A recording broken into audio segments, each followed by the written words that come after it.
people wanted to come out and have a good time, hear a few jokes, some thoughtful discussion, but your head pops off the pillow in the morning with, oh, how can I be a professional victim today?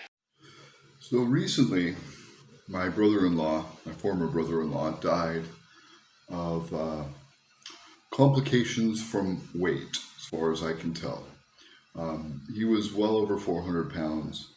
And anyway, he always had a problem with eating. He would go to Taco Bell and he would grab, 9 or 12 tacos and eat them all at once. Now, I'm not saying I'm not guilty of that myself. I've done that a few times myself. And recently, when my daughter was out here in the Philippines, I got a tummy that looked like I was pregnant, and I had a double chin. And my girlfriend and her would sit and make fun of me and laugh at me and snicker about it. And then I broke a chair. I sat on a chair and I broke it. And then I laid on a bed and I broke it at the same house. And so, it was all a big running joke. I didn't get mad. I laughed about it as well. For me, I walk everywhere. I refuse to take a taxi. I refuse to take a bus if I can help it. Unless my leg is really hurting or my ankle is locked up, I'll walk. It might take me longer, but I prefer the exercise. I prefer to feel better. And so, I've been working out. I've taken testosterone replacement therapy. And since my daughter's left, I've lost over 30 pounds. So I'm in a lot better shape than I was. But I can tend to get fat, even though, at age 25 when I met my ex-wife, and for many years after, I was only about $120. So it's hard for my family and it's hard for my wife's family to maintain their weight. My wife is very, very large. My ex-wife is very, very large. And, at the end there, before we got divorced, I kept reminding her, gosh, it's a health issue. You're not going to be around for our kids. Our kids love you. I would hate to see them lose you. And now the problem is that every little thing I did, every little thing I said, even in love and concern, now they turn it around. And now my second oldest daughter, which has never had a weight problem, and I never mentioned it to her, but she says, oh, you said way worse things to me about weight. Why would you say that to your daughters about controlling their weight? That's a horrible thing to say. And if, I'll play my girlfriend and I talking about this, but hey, buddy, chunky monkey, Jelly, when Amelie was here, I broke a bed and I broke a chair, and I had a big ass fat belly, didn't I? And you guys made fun of me every day about me being pregnant, right? Yes or no? Yeah, you did. And my double chin.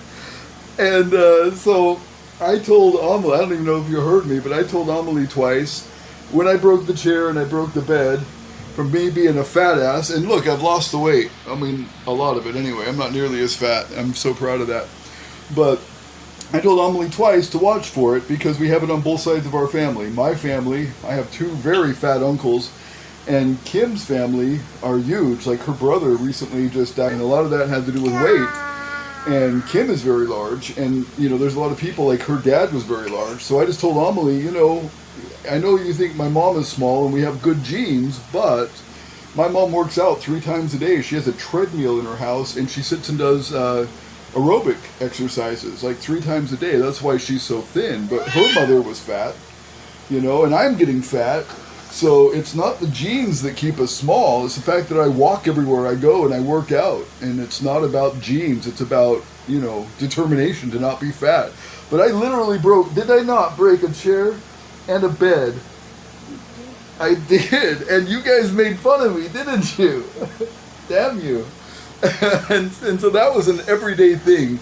But I wasn't mean to Amelie about it. I just said, watch out for it because it happens in our family that people get fat. That's all it is. I took the blame, for my, reckless lifestyle, or for the things that I did, or for, going to jail for pot or whatever. Minimal things, but pot mostly. And I just took it upon myself. I didn't blame my parents. I said, my parents are struggling. They went through a lot of hardships with their family and, growing up. And then, I never mentioned my dad's alcoholism, but he was a severe alcoholic for many years of my life. Never mentioned it in my biography, never mentioned it in any of my publications anywhere. The entire time he was living, I never denigrated his name, and I never shifted the blame to them. Now, they had blame, I'm sure, that they earned, but it doesn't help me grow by blaming other people. So I always took it upon myself, to work on myself instead of trying to fix other people, or instead of trying to blame my problems on other people. And I just don't think people grow by blaming their problems on other people. So no, it would be a horrible thing to sit and shame somebody about their weight all the time. My kids, by the time I left their mother, all of them were small. It's not like I had this like vendetta and it was like, oh, you fat, fat, fat person, or nothing like that. Not like they do to me when I'm fat. And they went hard on me. Here's what's so crazy. You couldn't wait 5 minutes. Unlike leftists, we have an open panel and a Q&A session because we want an open idea. Oh, I'm a racist. There you go. That's a new one. Where'd you learn that one in Social Human Studies 101? Right next to the giant, I don't know, wild boar I couldn't see who said there's no such thing as fat chicks. Guess what? If you think there aren't, you are one, okay? Did he just make a fat joke? Yeah, I did. And no, it's okay, because I got some here, so screw you. I have a faggot pass and a fat pass today. Like seriously, and my broken nose, they give me a problem about all the time. Like, they give me a lot of shit about my appearance, but I don't throw it back at them and try to, insult them or, give them retribution for what they do. I just think it's funny. I think it's hilarious. But, no, I in fact, at the end of our marriage, my ex-wife was really trying to lose weight, and I went, the distance. I got her into expensive keto diet and all this, and it's just basically a control thing. Like, stop eating all the sweets, the carbohydrates, the muffins, the baking, the cakes, the this, the that, all the time. Slow that down. Walk to places instead of driving, do a lot more walking, and, just control it naturally. Your body can naturally go into ketosis without these expensive meals. So just cut out the carbohydrates, quit putting 8 spoonfuls of sugar in your coffee. I mean, just things like that. But I swear on my life, I never went hard on her. I never insulted her about her weight. This is the story now, wasn't the story in real life. And I can't wait for my sincerity detection software, or for somebody's sincerity detection software, to come out using AI or whatever, smart algorithm. There's about 19 different algorithms, and my my Veracity Integrity company is working on combining at least 8 of those to give the most accurate readings. So we want to create sort of a API that connects them all, or some sort of a analytics system that combines algorithms to give the most accurate results on sincerity. And I don't need to, test everybody. Oh yeah, tell me the story. What was it? No. What I want to do for me, and the fact that I record everything all these years, and the fact that my DVR recorded, while I was in the car with my children and my ex-wife, and those were all instantly uploaded to YouTube. That's just how my DVR worked. It wasn't intentional to, capture these conversations. But ever since before they were born, I've been educating other people on how to protect themselves from inaccurate police tickets, traffic tickets or violations or whatever, or arrests for other reasons, especially when I was a cannabis activist.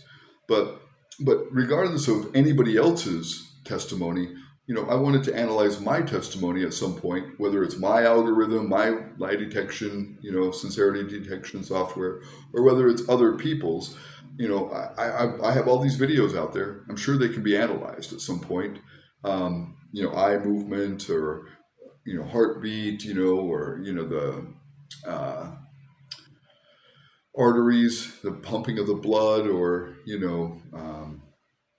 or just voice inflection or stress or whatever. And, all these things can be combined and analyzed at some point. And I just want it to be known, what I actually am responsible for.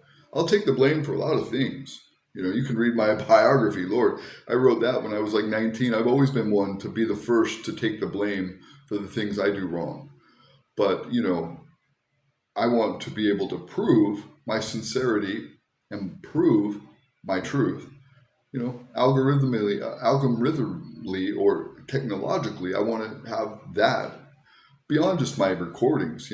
One time my oldest daughter said, this was after the divorce. Everything happened after the divorce. We had great relationship before the divorce, and I've got plenty of proof of that. But after the divorce, my oldest daughter said, you used to use Leviticus against me. I think it was Leviticus 15, she said. And you used to say that was proof that homosexuality is immoral. And so I had shown her, because back in 2008, I had the same conversation on my radio show with people. And they would say, well, yeah, the reason why I don't like Christianity is because of Leviticus or because of this or because of that. And they point to the Old Testament. And so I had to go through a major, and I'll put a link in the description here and on my website, disruptarian.com. But I had to go through a major, theological conversation, or, whole history of Christianity and Judaism, and explain why there is an Old and a New Testament. And Jesus was a delineation between those. Jesus came to fulfill the law, and Jesus brought grace. And that's why Jesus existed. That's why Jesus came. That's why I didn't subscribe to Judaism. That's why I subscribe to Jesus. That's why I follow him as a disciple. He is a mentor, to me. I am a student. I am a pupil, and I like his mission. And so I don't like the hard punishment of the law. I don't like, dictator control of, of like the law of Moses. That's not what my heart connects with. My heart connects with the love of Jesus. And so I had to explain that, why people who use Leviticus or other things incorrectly are not following the words and the mission of Christ. And that's why there is an Old, and that's why there is a New Testament. So anyway, I put that link there, and then, and she's like, okay, well, maybe I got it wrong. So, they were saying you have amnesia, you have dementia, you're senile or whatever. So I was like, maybe I'm wrong. Maybe I was hard on her. So because I have a DVR in my car constantly, I went through the 7 times that I took her to her girlfriend's house. They were in a gay relationship, 2 girls. The one, her girlfriend, went through about 5 different name changes and about 6 different gender changes. I don't know if she's a male, a female, what she identifies as, it doesn't matter. She was born a biological female. My daughter was born a biological female. I literally took her. I initiated the trip. My ex-wife could have taken her, but I was like, I'll take you. And then on the way, she would ask me questions. She'd be like, well, what about, and what about, and what about? And it was all about gay this and gay that. And I was very encouraging. And I was, not encouraging, but I was very empathetic, and I was very, kind. I watching these 7 videos of me taking her, I don't see any criticism or any harsh words for her. So she had to admit that she was incorrect. I'll post a video of that as well, where we had this conversation, and I cut out the kids' words to me because they were young, and but I just put my responses to them in this. And so to everything they said to me, I would respond. And so I kept those responses. But my daughter did admit she was wrong, and, and that just goes to show, like, once the divorce happened, my ex-wife told the kids they basically need to pick sides. And they all complained to me that she was saying horrible things about me that they didn't believe were true, and they were not true. And they all 3, the youngest, said that she wanted them to pick sides. And so that was the parental alienation from the get-go. I mean, my youngest daughter was like 5, 6 years old at the time. So it was very sad. It's an injustice to my kids. I'll never hold it against them for the things they say or do, or, the disconnect, from me that they want now, because they are forced to pick sides. But I just want to set the record straight. So someday, I think this will be, 100% sorted out. But that's my testimony, and maybe someday this will be analyzed by, lie detection software, maybe, or sincerity detection software, and maybe the point will be made more clear. But all of my stuff goes to the Internet Archive. It's also at Veracity Life on the Internet Archive. That's my archive. All of these videos are saved. They don't get deleted. My ex-wife says they get deleted. One of my recent accounts on Facebook had 15 years of memories got deleted. So many things connected, like pages and groups and media and pictures and posts, were deleted. But because they say I violated some terms of service, they deleted my 14-year-old account or whatever it was. So that's the only thing that would be deleted, but most of that was all saved to the Internet Archive too. So it's all a veracity life on the Internet Archive. Anyway, that's the world we live in. It's crazy. Is he going to check his privilege? That's not going to happen. I don't want to come out here and give someone the finger, but it's because they walk out and this chick is start a show like that. This is absurd. At least when you go back to like Christina Hoff Sommers' days, self-professed Democrats, hippies, the retreads that you guys want to be, at least they thought they were fighting the system. They thought they were trying to create transparency. They really thought they were for free speech. You people are openly and completely against it. You're not fighting for free speech. You're not fighting for rights. You're fighting for the right to be a pussy and not hear opinions that you don't like.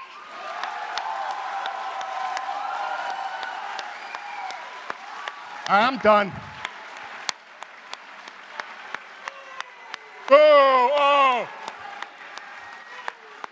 If you only take one piece of advice from this, okay? Please, sincerely, don't be an asshole your whole life. All right.